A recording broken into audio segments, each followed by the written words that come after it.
tonight, to drag the past out into the light. We're one, but we're not the same. We get to carry each other. Hi everyone, welcome to the Chit-Chat Cafe. Hello. And my name's Sarah Z. Haskett, and I'm here with Carolyn Barber as normal. But today I'm talking to Carolyn about her course, Discover Mindful Living, which is coming up soon. It's a week on Friday. Yes. Yeah. Yeah, our second part, the very exciting second part of our Mental Wealth Academy. So anyone who's out there watching, drop us hello, because it's a lonely stage up here. So do give us a shout out and let us know you're there, and obviously ask any questions as normal. Is there anything that you wanted to introduce before we get started talking about your course, Carolyn? No, I think just what you've said. That we've actually got several really exciting new courses starting, and there's your improv course starting tomorrow. Yes. Still time for people to sign up. That's unusual because that's like a 3-day or 3 afternoon workshops, isn't it? Ideal for anybody who's having a bit of an Easter break.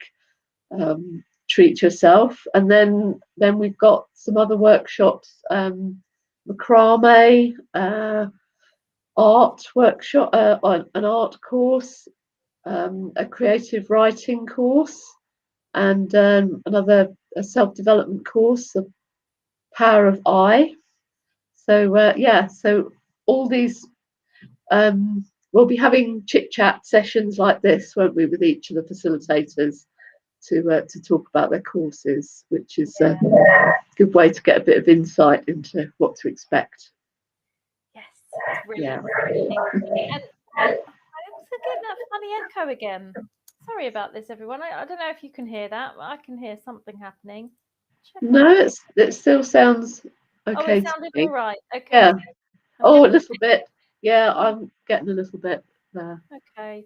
I'm going to click high resolution sound. I don't know why that keeps happening.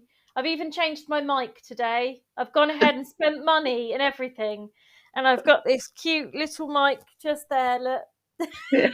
If you, just to prove it. The joys of technology. Yeah. But what was I going to say? Yeah, that's what I was going to say, is you can still join most of the other courses. So for instance, the Rhythms for Health course, which created beautiful videos, so you can still do those videos, learn some rhythms and enjoy that kind of musical meditation that Richard Parker facilitates. So that course is still available, and there's a few others that were good as video courses. So do have a look at everything. Yeah, there is loads there, isn't there? It's really some great content that's been set up by people. Yeah. So Carolyn, tell me, how did you get into mindfulness? Okay, well, I actually started with yoga many years ago. So I went through a really bad period of mental ill health, and one of the things that I kind of discovered as part of my recovery was yoga. So I mean, I've got a few stories about my early experiences of yoga, but I won't go into those. But over the years, it was something that I found really helpful. And then I started hearing about this thing called mindfulness, and the yoga teacher that I had at the time was actually doing quite a lot of mindful practice, kind of more explicitly mindful practice in the yoga sessions. And so I kind of connected with it like that. And then I did a course in mindfulness. The Rowan's Hospice run a really good course on mindfulness. I think they're probably still running it, every year. So I did that quite a number of years ago. It was a course called mindfulness-based stress reduction. So from that, really, I've just been a great fan of mindfulness, I suppose. But I call the workshop Mindful Living because I also think there's many different ways that you could approach living mindfully that doesn't, it doesn't have to be the kind of classic meditation based approach. I think that's a really useful tool, but there's lots of ways in which you can think about the principles of mindfulness and apply them, different methods to achieve a more mindful way of life. I think that's really useful because a lot of people who I talk to find mindfulness very difficult, and I know myself, I really struggle to sit down and actually do a practice. And it really does take a lot of self efficacy to be able to put yourself forward for that, to really invest in it. And you really do have to invest because the rewards are more become more long term rather than that quick. We don't see a quick fix with it so much when you sit down, do a practice. But the idea of incorporating it into everyday life, I think it means more to people. There is more of a quicker reward in a sense. It's maybe easier is not quite the right word, but it feels more common practice. It feels more kind of easier to fit. Yes. I don't know if that makes sense, but maybe it would. I mean, I'm kind of guessing what you mean by incorporating it into everyday life. So perhaps you could tell us a bit about what that really means. Well, I mean, I'm quite a believer in this idea of exercise, exercises for good mental health, in the same way that we would think about exercising for our physical health. So we don't, that if you're going to do walking for your physical health, really the best way to do it is to do it every day, rather than once a month to go for a 10-mile walk. It's actually better for your physical health to be doing something regularly, and that's the way I like to try and think about our mental health. So there are lots of kind of mindful exercises that you can do, that I think that you can kind of practice regularly, and breathing exercises would be a very basic one to think about. Short meditations, so I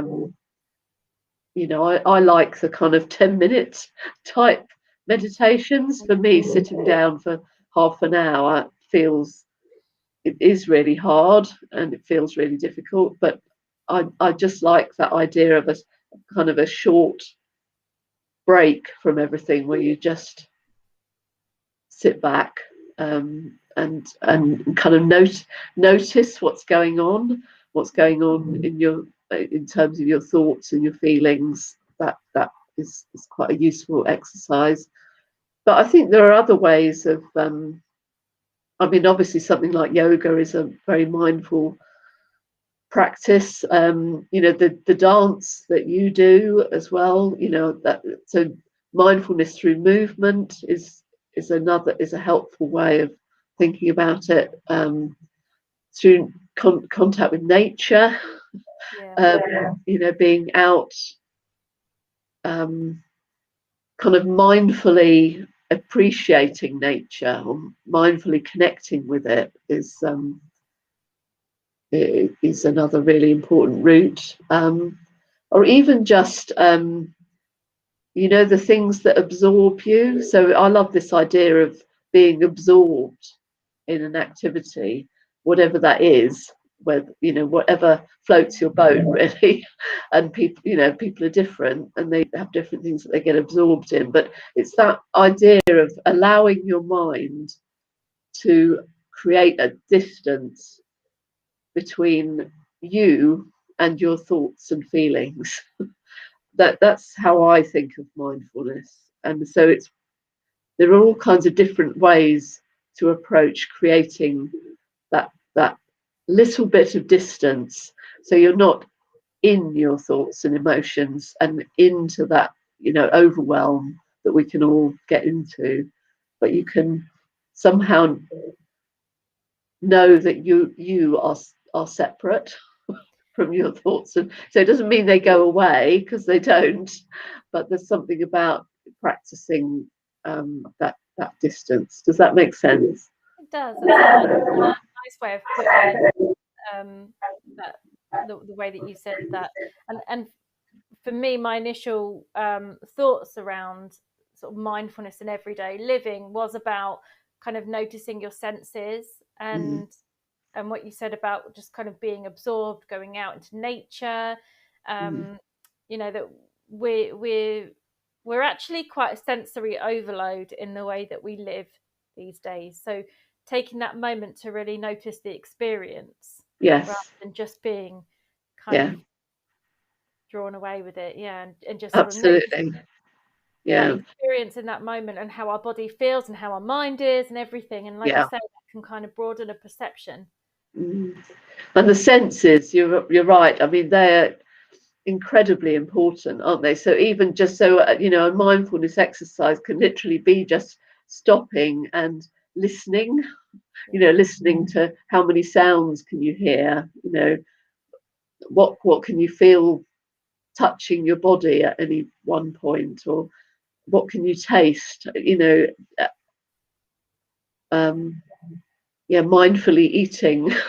Mindfully, there's all sorts of ways in which you can incorporate mindfulness into everyday life, I think. And the trick, because I don't really think it should be hard work. I think the hard work is, in a way, is creating the habits, isn't it? It's changing your habits, and if you can find a way of living more mindfully that you like, and that feels satisfying to you personally, then the key thing then is just practicing it enough to help it become a habit. And I'm told, I don't know if this is true or not, that it takes 3 weeks to create a new habit. So if you can practice something every day for 3 weeks, and that's what we do with our physical health, isn't it? Is how do you build in habits? We might not do it always, but we know that that's what we're meant to do. So true. It's just about familiarity, isn't it? The brain kind of understands what we know, and the more that we do something, the easier that becomes. And that can be said for every kind of walk in life, really. And that just being aware of your senses when, say, you're washing up, how much the water, how the heat of the water on your hands, or the sound of the soap suds, or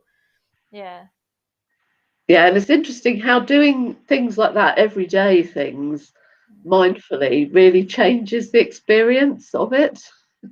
So very often those things we almost have that kind of resentful attitude sometimes to those everyday domestic tasks, don't we? And doing it mindfully can just shift that experience so that it feels a bit more playful. But I think lots of the workshop that I'm running is a very introductory workshop. It's not going to it's introducing people to some of the different ideas around mindful living. So yes, it's quite basic, but I do think that a lot of people have heard about mindfulness now, and don't really know what it is, or think, like you say, that you have to sit there cross-legged, for an hour a day, meditating and emptying your mind. No, it's not it's what it become a is. real buzzword, hasn't it? And people think, Yes. like you say, as emptying your mind, but actually, it's No. you can't have an empty mind. No. Minds are never really empty, are they? Our mind is doing something all the time. Um, Yes. Yeah. yeah, but and hi Liz, watching on the stream. Thanks for saying hello. The workshop is going to be on. I can't even remember. Let's I have a think look. it's Friday. It's a week on Friday, Is which is the 16th.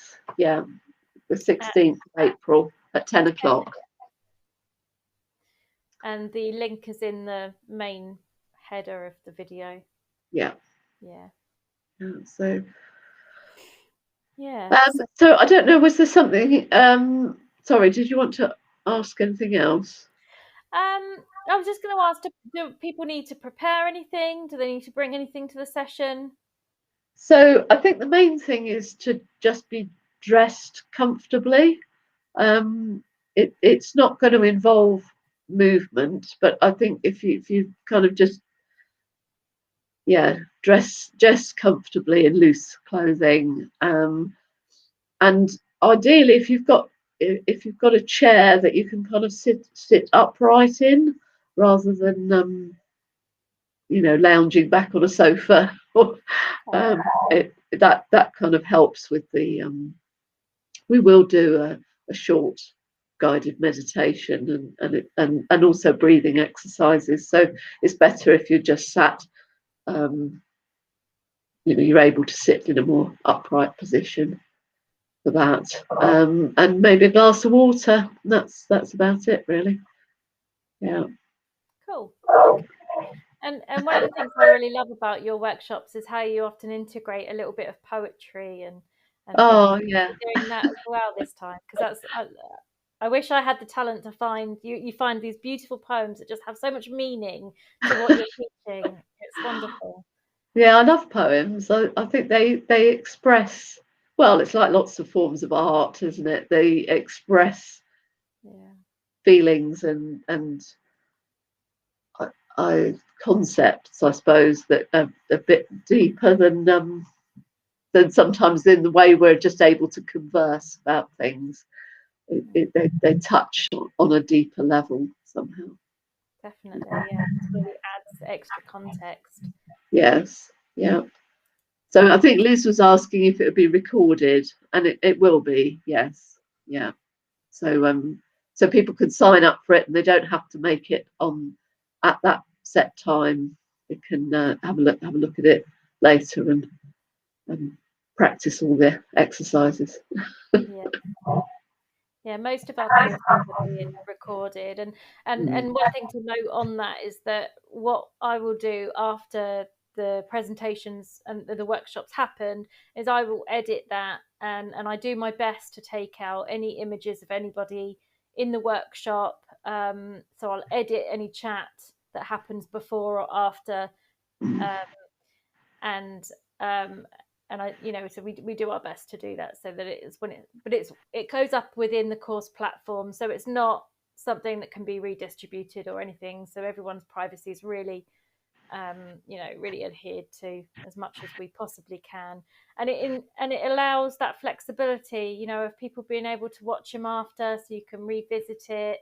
People can do it in their own time, and it really has so much benefits to be able to offer that, which is something we wouldn't be able to do if we were Yeah, just in a room. So when we go back to normal, people can expect us to be there for camcorder. We've kind of like expected this now. We've set a precedent. yes. Yeah, we'll have to work that one out, won't we? How do we manage actual live workshops in rooms Yeah, with all this wonderful functionality? Yeah. yeah. How the expectations will change post-pandemic. Yeah. Brilliant. Okay.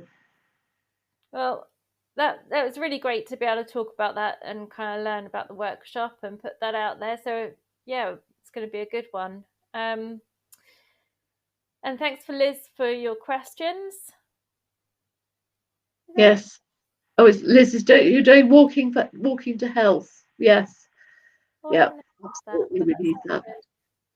One of the things I like to sometimes teach is like a slow motion walk, Mm, where you're just really thinking about your movement mm, um, in a very slow motion walk, and it can be quite fun as well if you're mm. in a room together. But yeah, I haven't heard of walking to health. Okay, so good luck, yeah, with your improv course tomorrow. Thank you. Yeah, I'm very excited. Yeah, Yeah, yeah. brilliant. So we've just got so much going on, haven't we? We could I just probably know. talk all day about it all. Yeah. Okay, so yes, everyone go on the website, have a look at the courses, and if you haven't signed up, then off you go. Lots to choose from. Yes. Brill. All right, guys. Okay. We're back again in a couple of days, I think, aren't we? Saturday, we're back Saturday morning with Maria, who's going to be talking about her power, the Power power of of I. Yeah, so sounds that'll be about interesting. yeah. Cool. So we'll catch you then. Okay, bye. Bye everyone.